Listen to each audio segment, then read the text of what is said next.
Hello दोस्तों, आज के इस वीडियो में देखिए आपका जो 2023-25 का सेशन का हुआ है लैंग्वेज अक्रॉस द करिकुलम, उसका हम क्वेश्चन पेपर देखेंगे और उसको सॉल्व भी करेंगे और देखते हैं कि किस प्रकार के क्वेश्चन इस बार पूछे गए हैं। चलिए, 40 मार्क्स का क्वेश्चन था, 1.5 घंटे का एग्ज़ाम था। चलिए देख लेते हैं। खंडा में देखिए आपको यहाँ पे 5 MCQ आए थे, 2-2 नंबर के, 10 नंबर के यहाँ पे आए थे। सबसे फर्स्ट क्वेश्चन क्या पूछा गया था, कोई एक ऑप्शन ही सही था, MCQ आया था। लैंग्वेज में be defined as any system of communication among being through conventional symbols. Hindi में देखिए क्या पूछ रहा है कि भाषा की परिभाषा व्यक्तियों के बीच परंपरागत प्रतीकों के माध्यम से विचार विनिमय की प्रणाली के रूप में की जा सकती है। यहाँ पे 4 ऑप्शंस दिए हुए गए हैं, वॉरेन, स्टीव, जॉन कैरोल और नॉन ऑफ दिस। तो देखते हैं कि इसमें से कौन सा सही होगा। मैं आपको बता दूं, यहाँ पे देखिए हेनरी स्वीट का जो आपको यहाँ पे एक ऑप्शन था, यहाँ पे देखिए इनका क्या था definition, language is the expression of ideas bye means of speech sound combined into words. देखिए यहाँ पे कन्वेंशनल वाला जो सिंबल्स की बात थी, यहाँ पे वैसा मुझे दिख नहीं रहा है। चलिए दूसरा देख लेते हैं, और राइटर जो दिया हुआ था, ऑथर। एक ऑप्शन और आप लोग को दिया गया है कैरोल, जॉन कैरोल। तो देखिए यहाँ पे कैरोल बी के अनुसार भाषा वाक ध्वनियों तथा ध्वनि समूह का स्वैच्छिक यहाँ दिया हुआ है, जबकि वहाँ पे आपको क्या बोला जा रहा था आपका कि पारंपरिक है ना, और यहाँ दिया गया है स्वैच्छिक। तो यहाँ पे भी वैसा लगा नहीं कि हाँ उसके साथ बाकी विचार विनिमय तो सभी में दिया गया है। तो ये भी ऑप्शन हमको सही नहीं लग रहा है कि जॉन कैरोल वाला, क्योंकि वहाँ पे पारंपरिक की बात की गई, यहाँ पे स्वैच्छिक बात की गई है। ठीक है, एक और डेफिनेशन देखिए, इंसाइक्लोपीडिया ब्रिटानिका क्या कहता है कि language is a system of conventional spoken. देखिए यहाँ पे वही चीज़ कन्वेंशनल स्पोकन और रिटेन सिंबल्स यहाँ पे लिखा हुआ है, bye means of human beings members of social group, ये सभी क्या करते हैं, कम्युनिकेट करते हैं।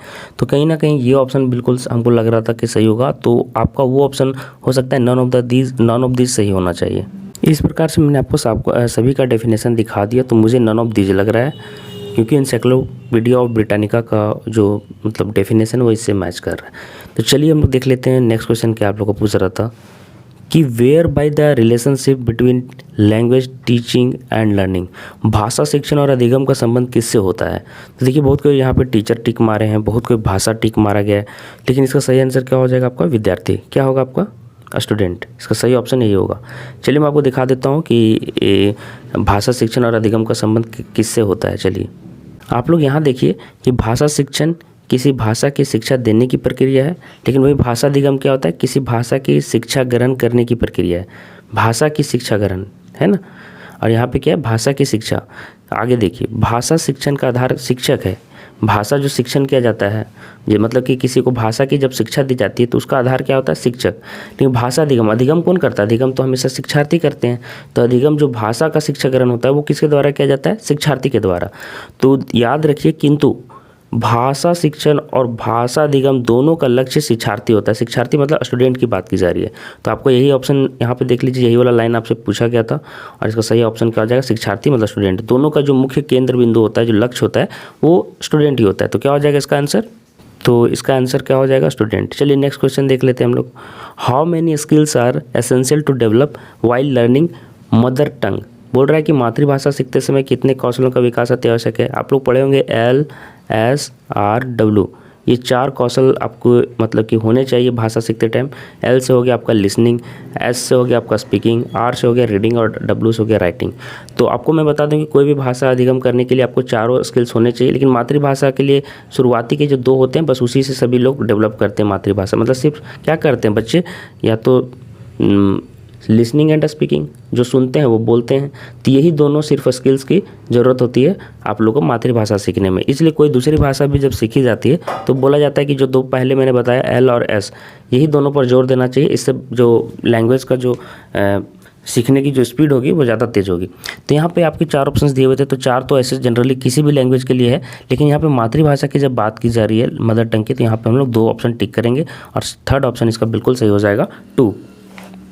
जो लोग पहली बार हमारे चैनल में आए, मैं फिर से कह रहा हूँ कि चैनल सब्सक्राइब जरूर कर ले। और एक और हमारा चैनल है, मैं फिर से बता रहा हूँ, लर्नर्स ग्लोब।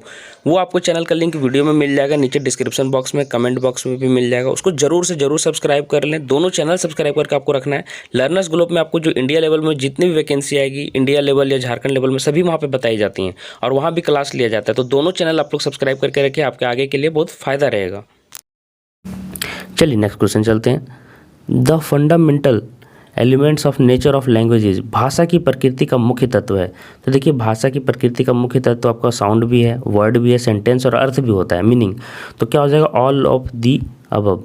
जितना ऑल ऑफ दिख रहा है अबव, इनमें से सभी साउंड, वर्ड मतलब ध्वनि, शब्द, वाक्य, सभी ऑप्शन इसके बिल्कुल सही हो जाएंगे। चलिए नेक्स्ट क्वेश्चन देखते हैं क्या पूछा हुआ था आप लोग को। नेक्स्ट क्वेश्चन देखिए, पूछ रहा है द नंबर ऑफ वोवेल्स इन हिंदी। हिंदी में स्वरों की संख्या कितनी है? तो याद रखिए, पहले मूल हिंदी में 13 था, लेकिन अब 11 हो गया है।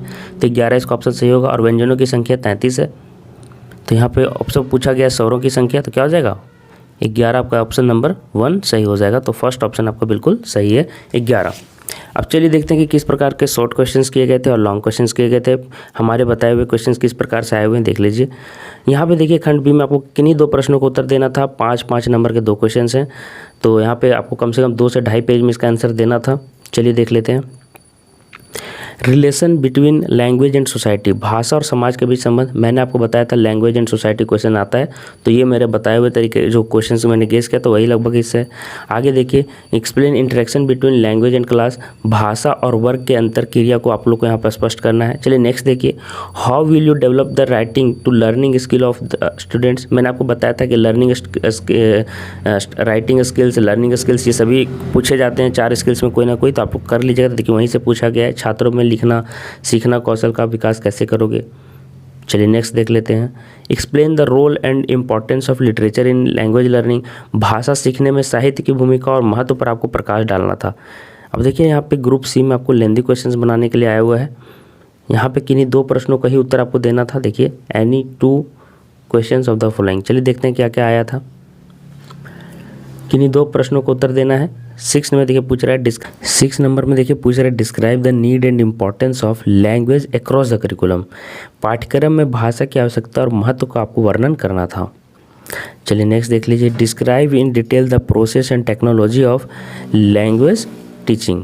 देखिए, ये क्वेश्चन इसलिए भी आपको आता है ना, करिकुलम अभी आप लोग पढ़ रहे हैं लैंग्वेज अक्रॉस द करिकुलम, तो लैंग्वेज का ही इंपॉर्टेंस पूछा जाएगा ना करिकुलम में। तो ये तो बहुत इंपॉर्टेंट क्वेश्चन हो जाता है, जो मैंने आपको बताया था कि ये क्वेश्चन आता है। चलिए नेक्स्ट देखिए, describe in detail the process and technology of language teaching, भाषा शिक्षण की प्रक्रिया तथा तकनीकी वाला मैंने बताया था कि टेक्नोलॉजी पर क्वेश्चन आता था कि आ गया है, तकनीक का विस्तृत वर्णन कीजिए। तो लगभग सभी क्वेश्चंस हमारे बताए हुए ही आए हैं। What principles should be kept in mind while teaching language in the classroom, clarify, कक्षा में भाषा की शिक्षा देते किन किन बातों का ध्यान रखना चाहिए, ये आपको स्पष्ट करना था। और नेक्स्ट क्वेश्चन देखिए, 9th नंबर में देखिए क्या क्वेश्चन किया गया आपको। 9th नंबर में देखिए क्या क्वेश्चन किया गया कि right short notes on any 2 of the following, किन्हीं 2 पर आपको संक्षिप्त टिप्पणी लिखनी है। 10 नंबर का मतलब 5-5 नंबर का 2-2 आपको क्वेश्चन हो गया। तो यहाँ पे देखिए फर्स्ट क्या पूछा गया है, अंडरस्टैंडिंग ऑफ स्किल्स, कौशल की परख, फिर है फोनोलॉजी, ध्वनि विज्ञान, फिर देखिए फोनोलॉजी के बाद इंसाइक्लोपीडिया पर किन्हीं 3 पर किन्हीं 2 पर ही आपको यहाँ पे लिखना था। तो इस प्रकार का क्वेश्चन पेपर आप लोग को पूछा गया था language across the curriculum LAC paper में। और आशा करते हैं कि ये एग्ज़ाम आप लोग का अच्छा गया होगा। और आप लोग देख सकते हैं जिसका नेक्स्ट ईयर एग्ज़ाम आप देख सकते हैं कि किस प्रकार से क्वेश्चंस आए हुए थे। आपको इसी प्रकार से प्रिपरेशन आपको करते चलना है। MCQs लास्ट ईयर के सभी का कंप्लीट कर लेना है। आपको बता दूं कि हमारे चैनल में आपको सभी जितने भी प्रीवियस ईयर के जो वीडियोज़ हैं क्वेश्चन पेपर के, सभी के सॉल्यूशन मिल जाएंगे। तो चैनल सब्सक्राइब कर लेना और आपको एंड स्क्रीन में दिख रहा होगा प्रीवियस ईयर के क्वेश्चन पेपर्स, तो वो आप लोग कर लें।